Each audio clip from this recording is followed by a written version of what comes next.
Congratulations, Tesla, on your best year and best quarter yet. You've delivered more electric vehicles than any company has ever delivered in the shortest amount of time, and yet we're all still disappointed. Yeah, it's because a lot of people were basing Tesla's valuation and the stock price all around achieving 50% growth per year, but I don't think everyone firmly grasped that Tesla has said they hope to have an average growth rate of 50% a year, which means there will be some years where they achieve over 50% deliveries in production, and some years where they don't quite get there. And it turns out 2022 ended up being one of those years where they didn't hit 50%. So while production was actually a bit higher than a lot of people were expecting, it was not quite what we thought was going to happen with production and delivery gaps when Tesla was pushing demo models and end-of-year credits and free supercharging. A lot of people thought that meant, similar to previous quarters, that Tesla was going to deliver more vehicles than they produced, and this ended up being quite the opposite. So production was just under 440,000 vehicles, which is quite a lot. If you consider just a couple years ago, Tesla couldn't deliver over 500,000 vehicles in 1 year. Now in 1 quarter, they've almost produced 500,000 vehicles. This is still an incredible milestone, and it doesn't really change my position or opinion on the future of the company, but I can absolutely guarantee that the narrative surrounding these numbers is that demand is weakening. It doesn't matter that Tesla is claiming that, well, there's more vehicles in transit than there ever were before.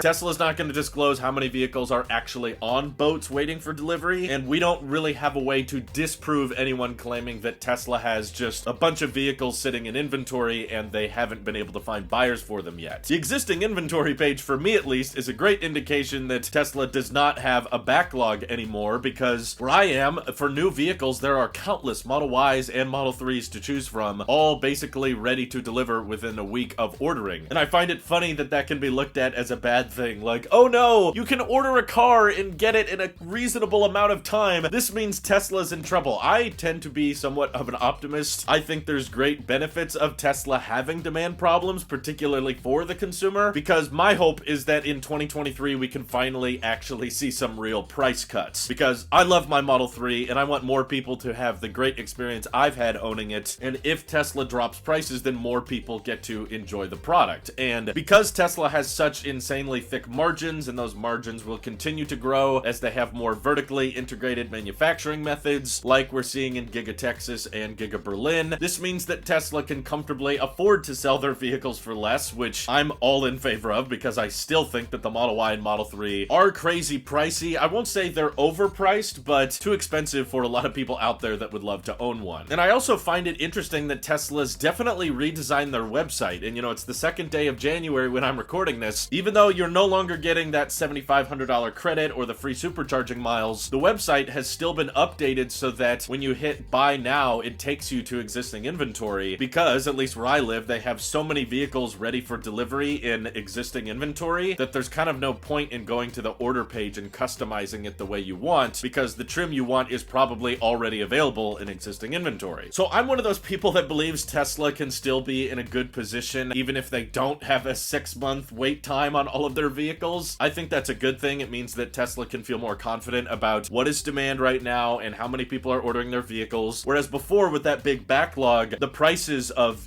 steel and batteries were changing so much, they weren't quite sure what to price their vehicles at. And the prices changed a lot because you were locking in vehicle prices for vehicles you weren't going to build for 6 months to a year. Whereas now, you've already made the vehicles, you already have them ready. That means you know how much it costs to build and you know what you can comfortably sell it for. And as the wait time between delivery and production shrinks, that means Tesla can feel more confident about price reductions still being profitable for the business. So there's some talk and some rumors brewing that Tesla may launch the 4680 Model Y on the online configurator so that everybody can buy it. And of course, that would be at a lower price, still $62,000. That's still a lot, but I guess that's better than the long range. But still, hopefully, as Giga Texas ramps up production and couple that with the recession probably weakening demand for all vehicles, not just Teslas, but people might not feel as comfortable dropping that kind of money on a car, then maybe Tesla will feel confident enough that they can lower prices on the Model Y, maybe even get the 4680 model to $55,000 so it qualifies for the federal tax credit. But again, this will all be dictated by demand and how much it costs to build these vehicles, which I still think Tesla has industry-leading lows for cost of production, and the fact that they're charging so much for them just shows how much demand there is is for a vehicle that has supercharging access and autopilot and connected features. So I cannot give investment advice, but I personally don't think that the stock has reached its floor yet. It's probably gonna drop a lot over this week because the narrative right now is gonna be demand is weakening, Tesla can't sell their cars, they need a PR department, we need to buy back stock, and all kinds of crazy ideas are gonna come from these numbers. But ultimately, I still think Tesla is a great position, and hopefully if demand continues to go down, they do lower prices, which I'm in favor of because I want more people to be able to afford these cars, and production should continue to grow. But in my opinion, by far the most disappointing thing about this post is Tesla did not report Tesla Semi delivery numbers. It's probably absurdly low, but I really would like to know how many semis they're building, how many they've delivered. The fact that they haven't reported it probably means that it's not a very high number, but here's hoping at some point in 2023, Tesla tells us how many semis they've delivered. That would be great. How do you guys feel about the production and delivery numbers? Did they exceed or disappoint? All that good stuff, let me know down below. And thank you to everyone on Patreon supporting this channel directly. Seriously, helps us out a ton, as does just watching these videos. So thanks again. Have an excellent rest of your day.